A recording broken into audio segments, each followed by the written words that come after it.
Hello,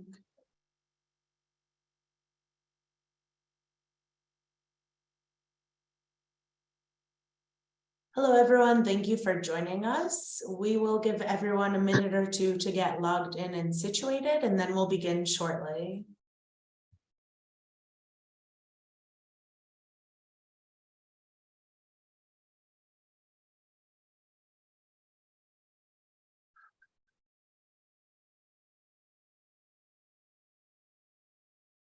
For those of you logging in now, thank you so much for joining us. We will get started in about 1 minute.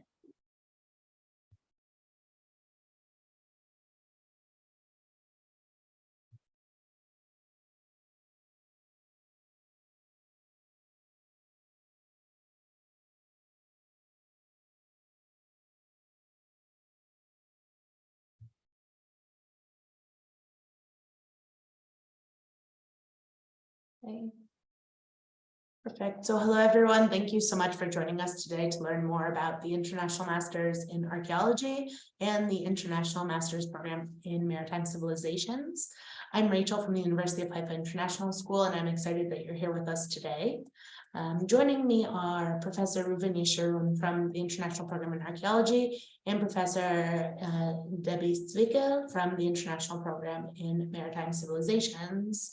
I would just like to say, if you have any questions during the session, please feel free to write them in the chat, and we will have plenty of time at the end to answer all of your questions.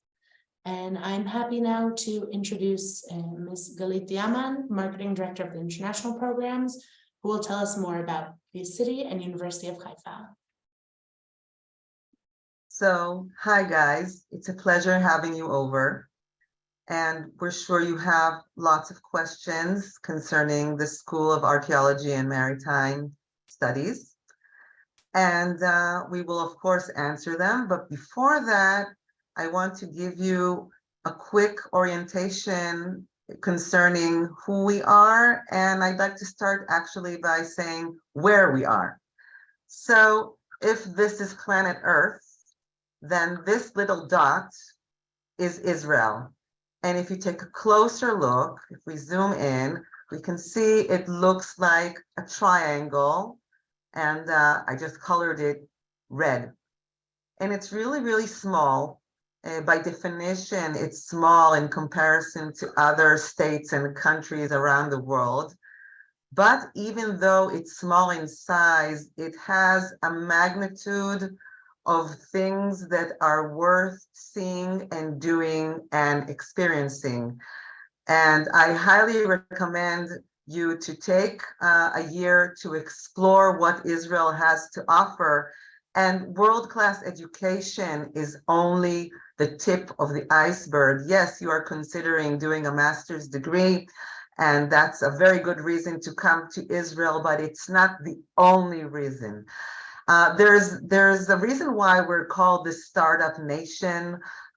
Many inventions that have changed the world, groundbreaking inventions such as GPS, such as Waze, were invented here in Israel because we have a lot of creative minds here. The culture is very diverse, very eclectic and fascinating.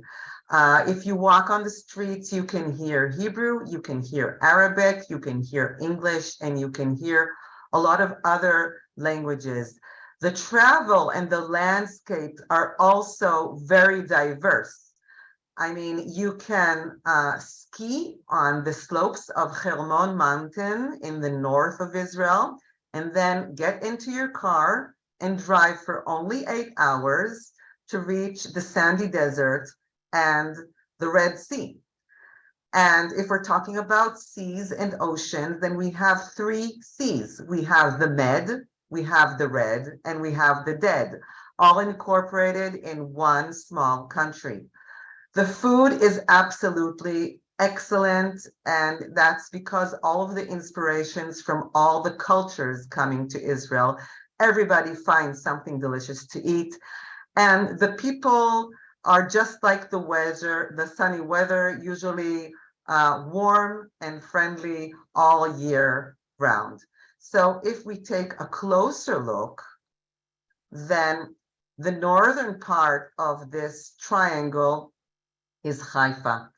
Haifa is the third largest city in Israel. It's the largest city in northern Israel, in northern Israel. And if we're talking about diversity, then there is no city more diverse than Haifa.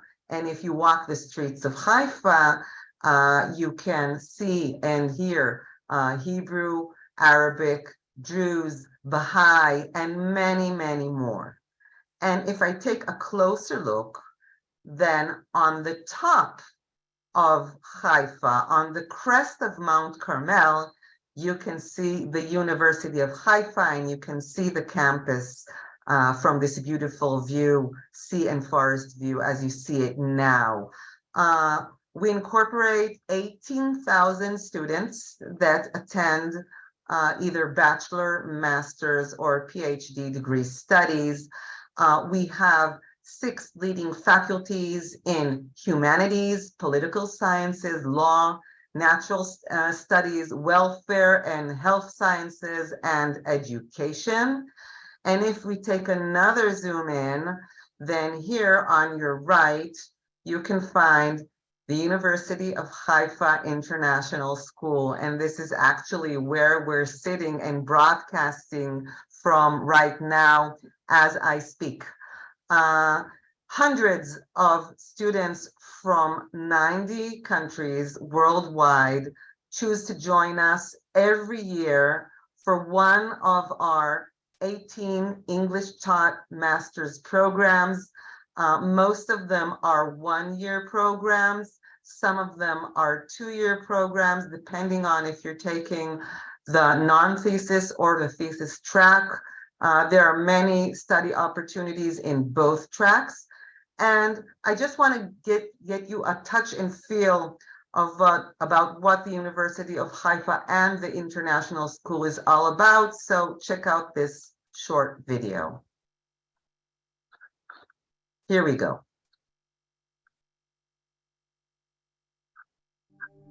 You want to experience Israel, huh? Well, you didn't hear it from me, but the place to do this is called Haifa.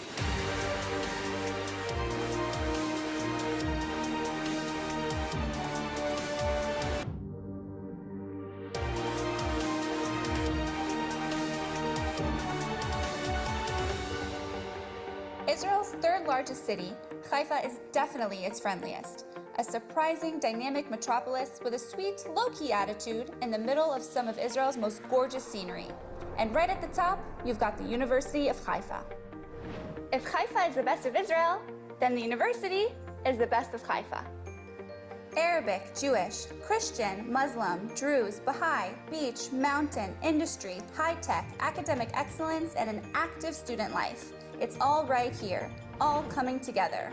Just like it will for you as a student at the University of Haifa International School. Here you get a panoramic view, not only of the Galilee and the Mediterranean, but of everything a top academic institution has to offer. Whether you're enjoying one of the University of Haifa's superb English-taught academic programs, delving into the internship and volunteering opportunities, or hanging out with your Israeli dorm mates, you'll be interacting daily with the people who make Israel. There's never been such diversity in a university. Aside from academics, we've got tours, trips, lectures, campus activities, concerts, conferences, sports activities, and that's just the beginning. Here, you'll be who you want to be, because this place lets you be who you are. The University of Haifa is all about you. Best of all, you'll experience it with us, your amazing teaching staff, classmates, full-time social activity coordinators, and new friends from Israel and abroad. University of Haifa. Meet Israel. So thank you guys and enjoy the rest of our session. Thank you very much, Galit. And before I turn it over to Professor Yeshurun, I would also like to say hello and thank you to two of our students who have joined us today as well. Hannah Farrell is currently a student in the archaeology program, and Carson Johnson is studying in the Maritime Civilizations program, and we'll hear from them a bit later on. But now I'll turn it over to Professor Reuven Yeshurun, who will tell us more about the School of Archaeology and Maritime Cultures and the Masters in Archaeology program.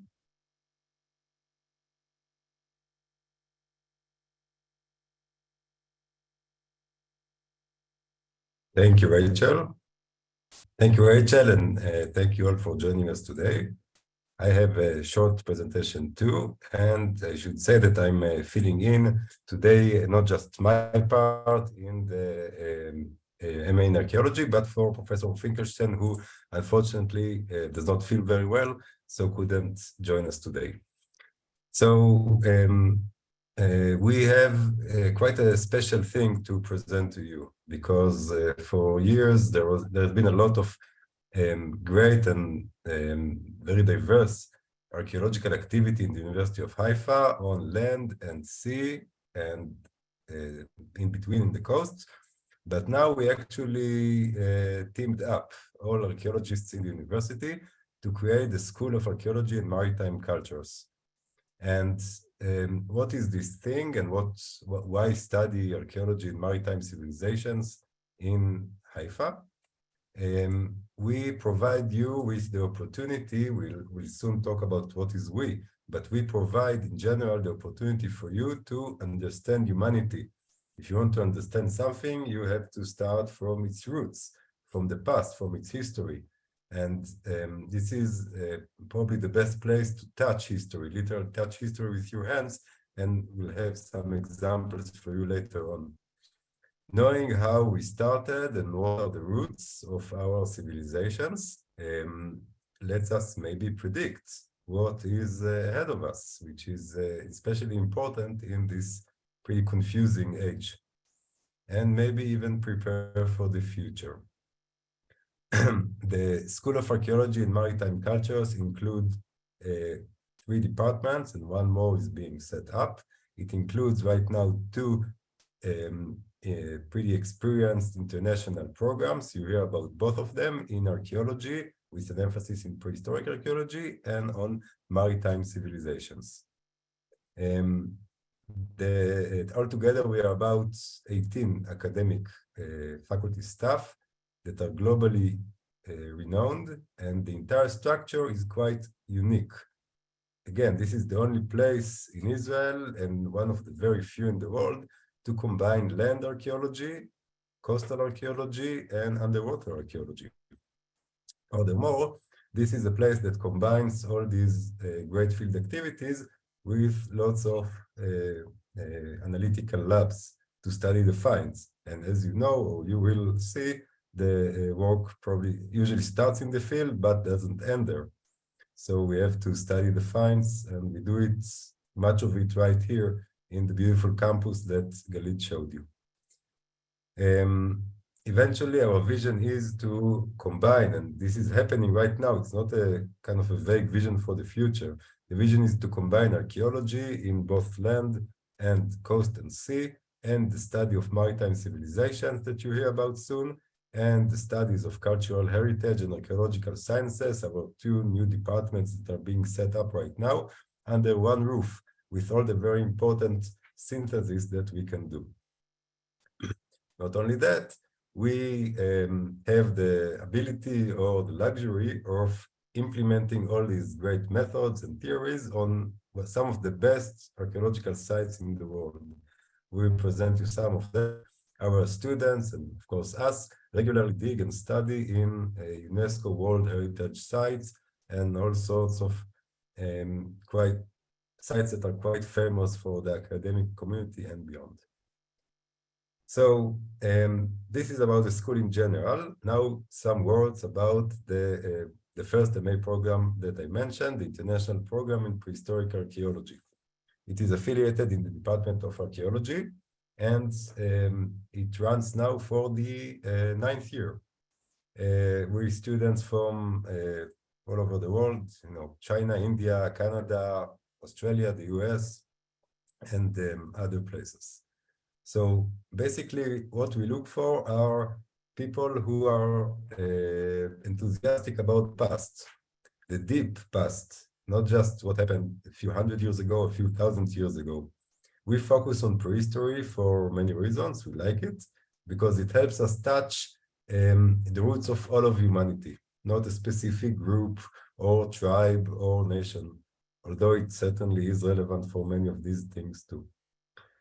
So we care about the past, the deep past, and we teach it in a variety of methods, including theory, of course, in classes, but also extensive field days and lab days. So there is an important hands-on component in the program. We study many things, but I chose to give you kind of a glimpse for two main issues that we are interested at, and we work together with you, actually, the students or the prospective students, to accomplish. One of them is where we sit. So Haifa is not just, or Mount Carmel, where we sit, where the campus is not just a beautiful place. It is a hotspot of prehistoric research for about a century now, with archaeological research here in the caves starting in 1928, actually. So yeah, almost 100 years. And why do archaeologists keep coming for a century to this place? Because about in a 40-kilometer or 25-mile radius from where we are talking to you right now, there are hundreds, literally hundreds of Paleolithic, of Stone Age sites in caves, rock shelters, and open airs. In these caves, there are some extremely important remains for human evolution. So in the period of what we call the Middle Paleolithic, about, let's say, 100,000 years ago, the place we are here now in Haifa was actually the southernmost range of our closest extinct relatives, the Neanderthals, who came here from Europe or Western Asia. And in the very same time, it was also the northernmost edge of the expansion of modern humans, of our ancestors, who evolved in Africa and started going out from Africa to the rest of the world through the only terrestrial bridge that they had then and now, which is Israel. So here is actually where these two populations met. And we actually study the outcome of these two cultures, these two tribes, or these two peoples, define them how you will, because they left in our caves, they left all their napstone tools and fossil animal remains, and sometimes their own fossil remains and traces of ash and other things. And the only way, I should mention, to study this amazing encounter between two very similar yet quite different human populations, the only way to do it is archaeology, right? Because there is no writing, no one wrote anything. We are tens of thousands of years before any form of writing. So this is essentially what we do. And our ongoing research in some of the Mount Carmel caves, you see the outcomes, you see our former students, Katie Pocklington, holding a beautiful lion jaw from a Neanderthal hunting site, or another student climbing up one of the caves. So we actually, in the field and lab and class, try to understand why the Neanderthals are gone, and we survived. So what exactly happened? If we jump almost 100,000 years to the future or to the more recent past, about 15,000 years ago, modern humans like us in Mount Carmel starting building small villages and settling down. So this amazing revolution that actually heralded the agricultural transition, I mean, the roots of our civilization, started also here. So here are the program students 2 years ago excavating remains of floors and stone walls. You see the stone wall in the background and all kinds of features that people left 15,000 years ago in one of the Mount Carmel caves. And this architecture does not seem very impressive, but it is 3 times older than, you know, the pyramids and other famous things. So we treat it quite patiently, right? We dig slowly, and we teach you, and of course let you, and you join us and help us to really uncover these very unique finds and understand this ancient society that was such a breakthrough from the nomadic people before it. So an important component, as I mentioned, is the field and lab activities. We use Mount Carmel as kind of a natural laboratory. It's all very close and convenient and logistically possible. We use it as kind of a natural lab to study humans, ancient humans in their landscape. And we really try to get the students to the field as much as possible. How do we do all that? We teach a variety of topics, but thematically, what you really need to understand prehistory or the Stone Age are these disciplines that are all taught and are quite strong in our program or in adjacent programs.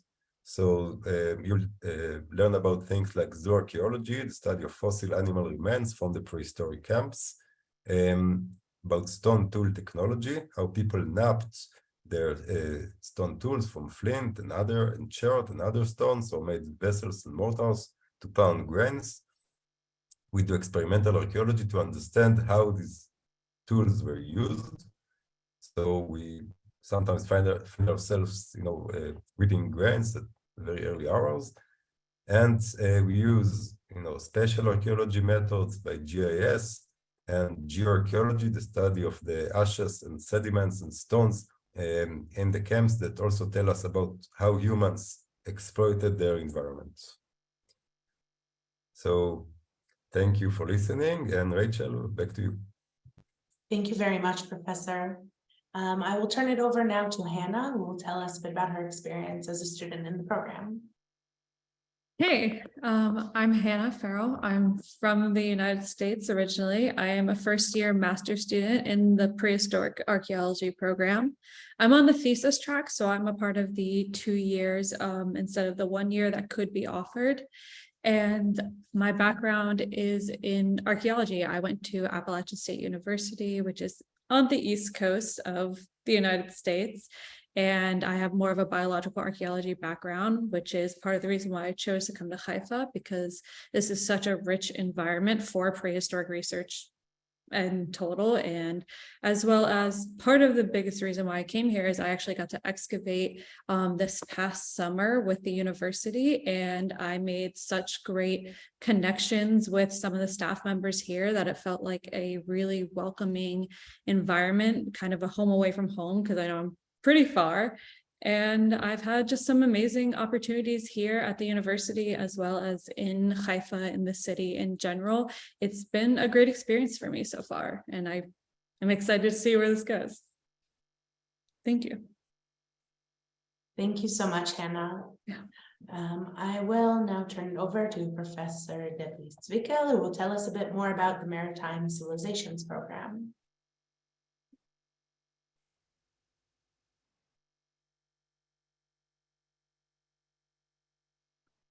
So hello, everyone. My name is Deborah Zwickel. You can call me Debbie. And not so long ago, I was myself a student in the Department of Maritime Civilizations, so I'm a little bit biased, but everything which was said before is true and more. So Reuven mentioned that if you want to dig deep into the past, you can join the Department of Archaeology, but if you want to dig deep underwater, the Department of Maritime Civilizations is the place for you. I think what is special in our department that it is interdisciplinary. You can study so many fields, all related to man, to humanity, and its relation to the sea. You can study ecology, history, archaeology, all the fields combined.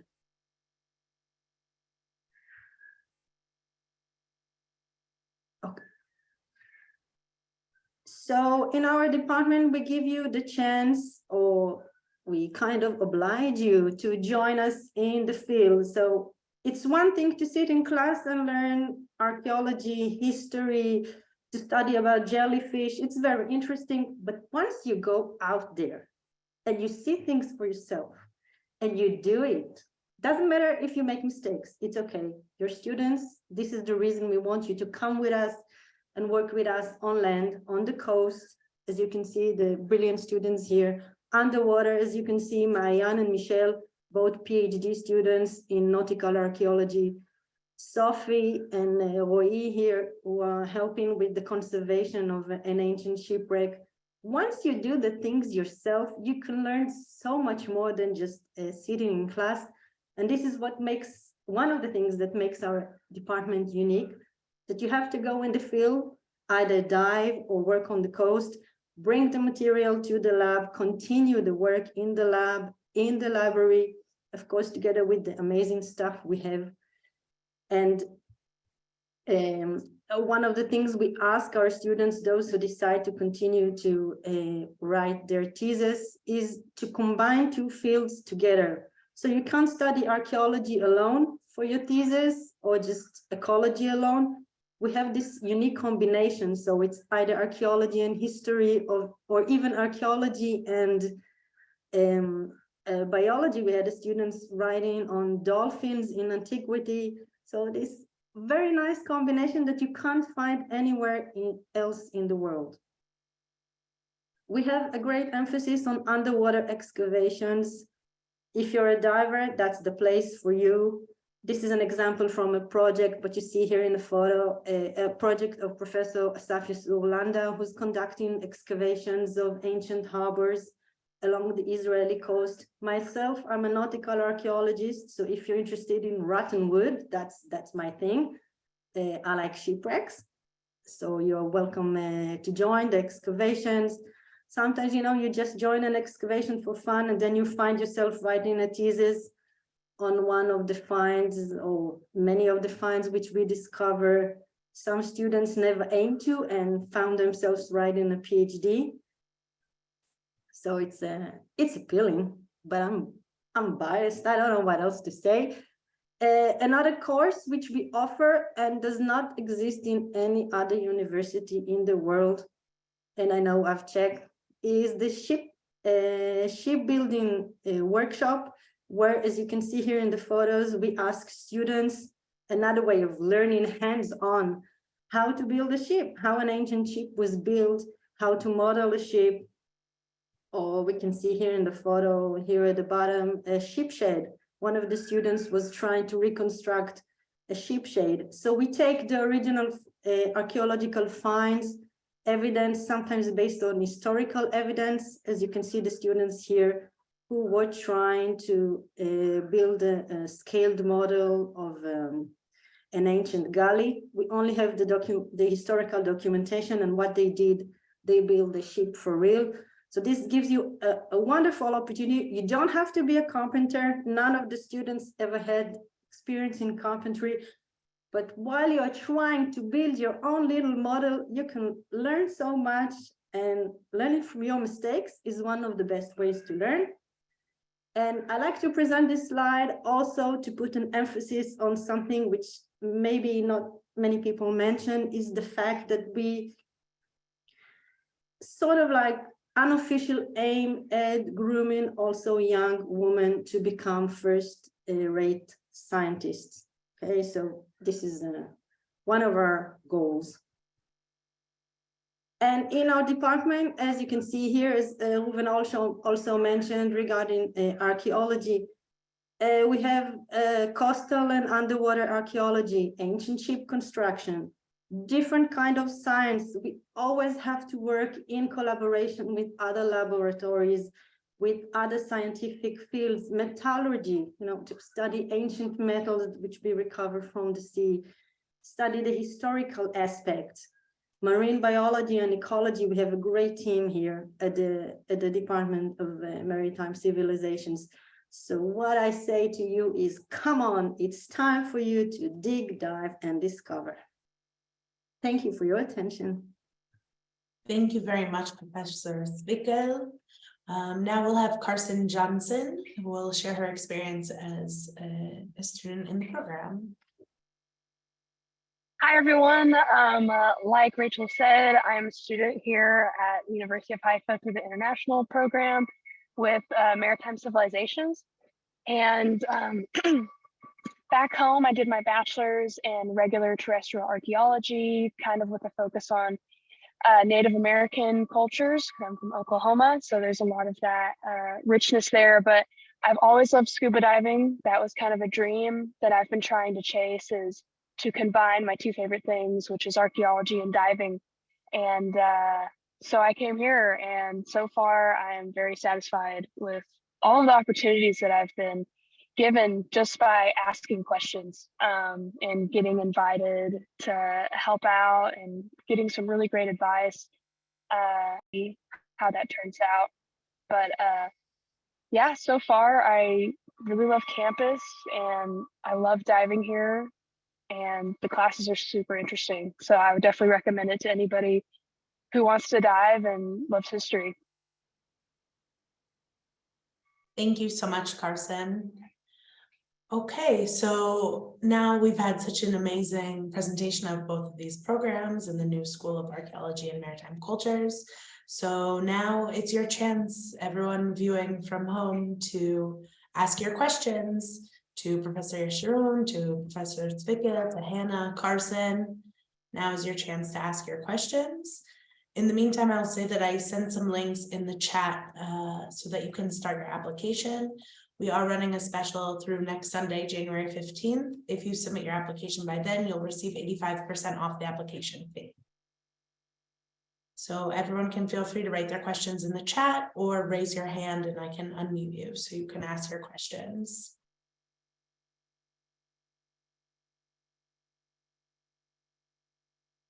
I will, in the meantime, while you're writing your questions down, ask Carson, because I know that Hannah just mentioned that she discovered the program by participating in a dig last year. And I know that you also had a similar experience like that. So maybe you guys can talk a little bit about the experience in the field that you have during your studies in the program.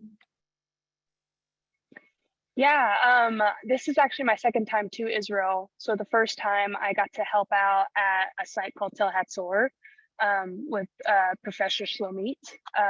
She was so helpful, and she's actually going to be helping us with our field school this summer. But I remember coming to campus and I saw the Magam shipwreck in the museum.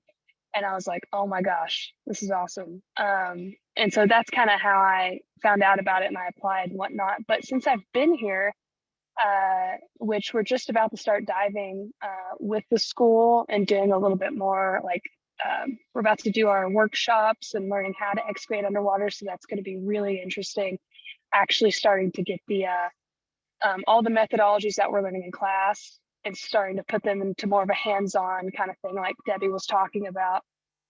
So I'm really excited for that. So we haven't done any big dives yet, but I have got to help out in Tiberias to do some digs just to show up, you know, just because they need some extra hands to help. And that was super cool. I found some artifacts that had Greek writing on it. And, you know, that was so amazing just to find something so special, and you know, the history, just how old it was. So again, just by asking around, like, hey, if you need a dive buddy, give me a call. You know, people are very open and willing to let you be a part of multiple dives and digs and stuff. So I really, really love that. And once it warms up, I know we'll be in the water a lot more. Yeah. Absolutely. Thank you for sharing. I see we have some hands raised over here. Let's go with Jay. We're giving you an opportunity to, we'll turn off your mic and you can ask your question. Great, thank you. So my name is Jay from the United States. My question is, are there options for distance learning and or online coursework to provide for a shorter residency period, or is it either 1 or 2 years full-time in Haifa? Would either, say sure. Hi, Jay. It's a good question. We decided not to do that in the archaeology MA program because we believe it's not a good thing. I mean, I think that we need to get the students here to do the hands-on stuff that we talked about, to excavate, with us, to do the tours, the campuses, and, you know, in general, student lives. I know that it would probably help some people. I fully understand it. It would help some people to do some distance learning, but we decided to prioritize against it for now. Thank you, Professor. I see we have Lewis's hand is up. So Lewis, please feel free to take yourself off of mute and ask your question.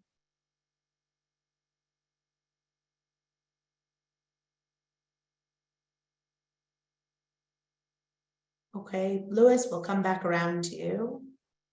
John has a question. John, please feel free to take yourself off of mute.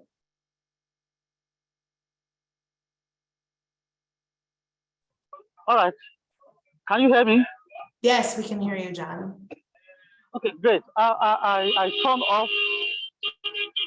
off my camera because it's late here already. I'm John from Nigeria, and it's already night here. So my question is, I would like to join the coursework this year by the grace of God, and I'm planning towards that. But I just want to ask if it's possible for the school to accept my degree. I had a degree in theology already. So I just want to confirm if it is acceptable for the school to accept it. Thank you. Okay, thank you, John.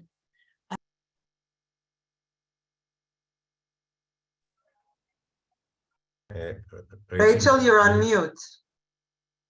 Sorry about that. The question was if he has a theology degree, if his background is theology, is that acceptable for admissions into either of the programs? It might be. I mean, it's on a case-by-case basis. You will need to apply and send all the documents, and we check out your degree.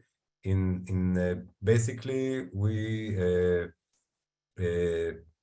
certainly, our program is certainly also for people who do not have a strong archaeology background or almost none at all, and we bring them up to speed quite quickly. Okay, so we have completion course, we have some other requirements. So send us your documents and we'll see. Thank you so much. We have a question. Sorry. No, please go ahead. For maritime civilizations also, you might need some introduction courses to complete, but yes, send in your documents and we check everyone on a personal basis. Thank you so much. We have a question here from Carlos that says, besides fieldwork, lab, and theory, is there a data science or computational component to any of these programs? Ruben, you or me? Yes, of course, we have a more scientific component and data science. You can see some of the previous works by students also in archaeology in the maritime civilizations. And yes, of course, there is always room, especially that soon there will be another department in the school, so of archaeological sciences. So yes, there is room all for this field.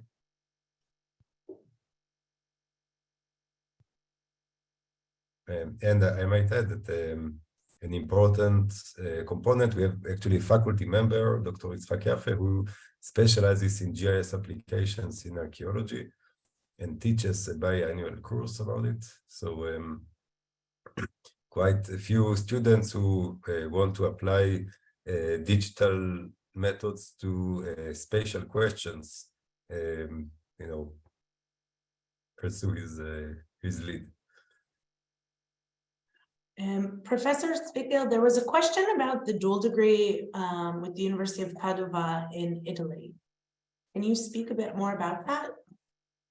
One of the special programs we have is indeed in cooperation with the University of Padova. If I'm not mistaken, you're supposed to study 1 semester in Haifa and 1 semester in Padova and do your thesis with supervisors, 1 from each institution. So you can write your thesis either in Haifa or in Padova, but that would be in the 2nd year of studies. Thank you so much. And can maybe I think some people might be interested to learn more about the research tracks of both of these programs. Maybe you can discuss a bit of the process for finding a research supervisor. I'm teaching scientific writing, but for the Israeli group.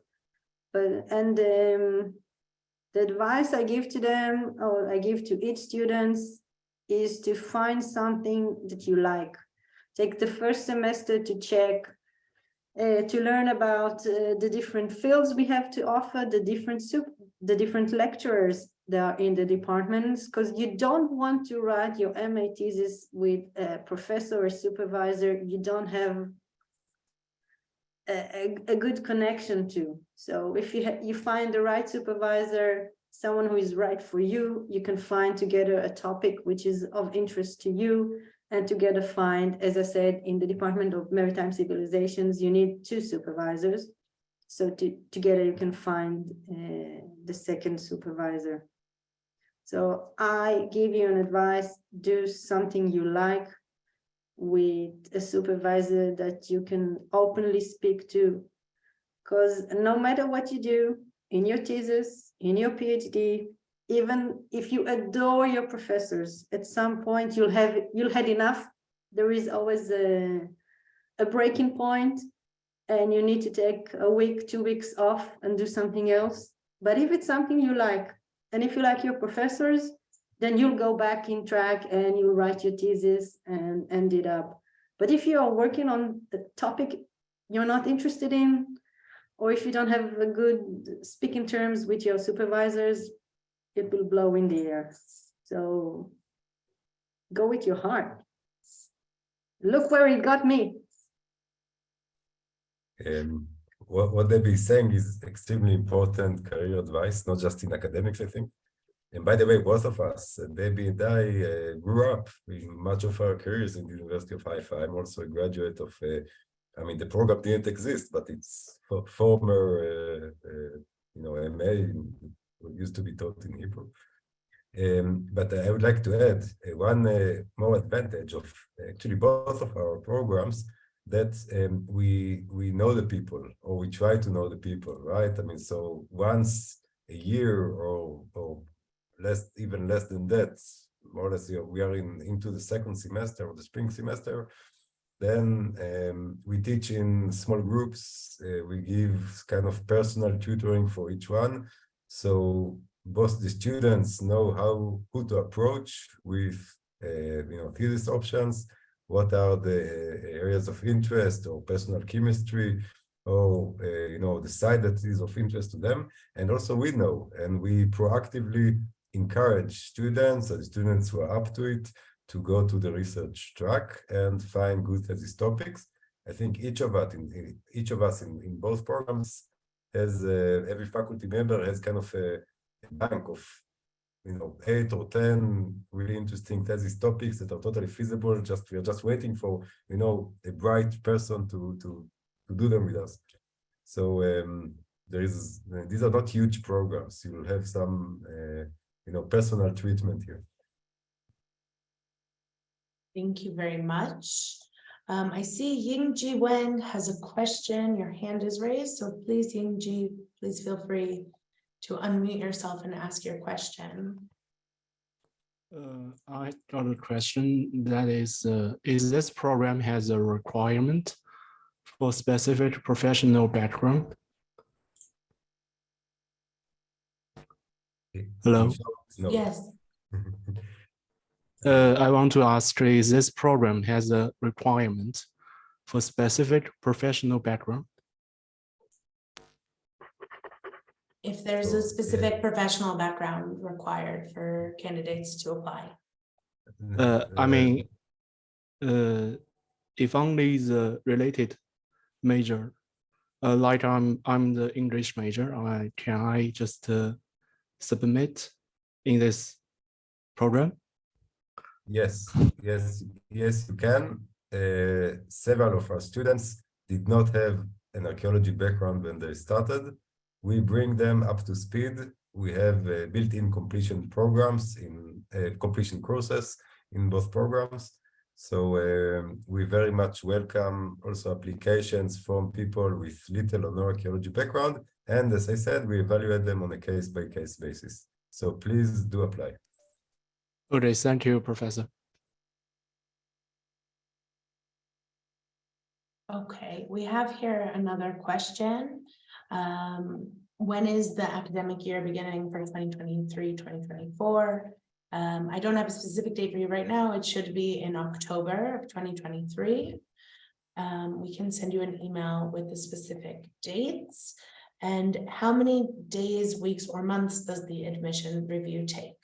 So I will tell you that a lot of it depends on how quickly you can submit your documents. Once you submit your documents and your admissions file is complete, then we'll push it through the channels internally in the university. So it can be up to 2 months, but you should hear a response back relatively quickly as long as you submit all of the required documents, and then we can move it forward to the academic committee.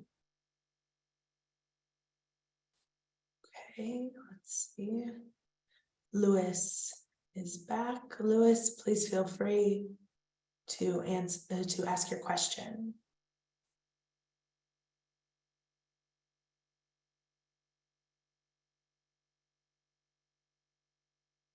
Louis, are you with us?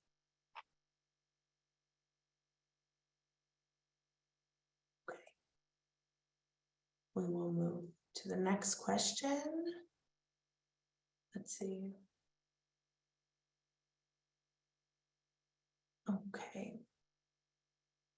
I want to know the job prospects. Okay, so there's a question for what students continue on to do following the completion of their master's degree in either one of these programs. So I'll start, David.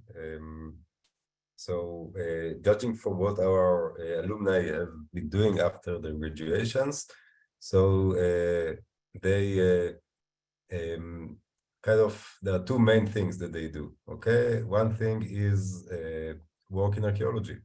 So archaeology is maybe probably almost the only field of the humanities and social sciences that give you a work license in a way in a lot of countries. So a degree like that was used by some of our graduates to get jobs in CRM in the US or the Israel Integrity Authority here in Israel, or similar institutions worldwide. So mostly salvage archaeology, preventive archaeology. We talk about all the full range of duties, right? From field work, testing, analysis, publications, and research jobs. The other track of some of our students, our best students, actually continue to a PhD degree. Some of them happily stayed here, continued to a PhD. Some of our graduates are now pursuing PhDs in one of them in Cambridge, in Emory University in Atlanta, in Rice University in Texas, and of course here in Haifa and in several other institutions. So both archaeology jobs and PhDs. Needless to say, you can take your degree, your MA degree, to some other career options, but I'm just talking about archaeology related. David. So in our department, the situation is more or less the same. Of course, the best students continue to a PhD track either in University of Haifa or in other universities in the world. They continue with pursuing their academic career or as professors in college, in high schools. We have a student, one of our MA student who is now writing also her PhD. She just got a job at the Department of Fisheries in the USA. So there are various fields where you can join in, working in the field, working in laboratories. So much of it is also depend on you. What do you want to do when you grow up?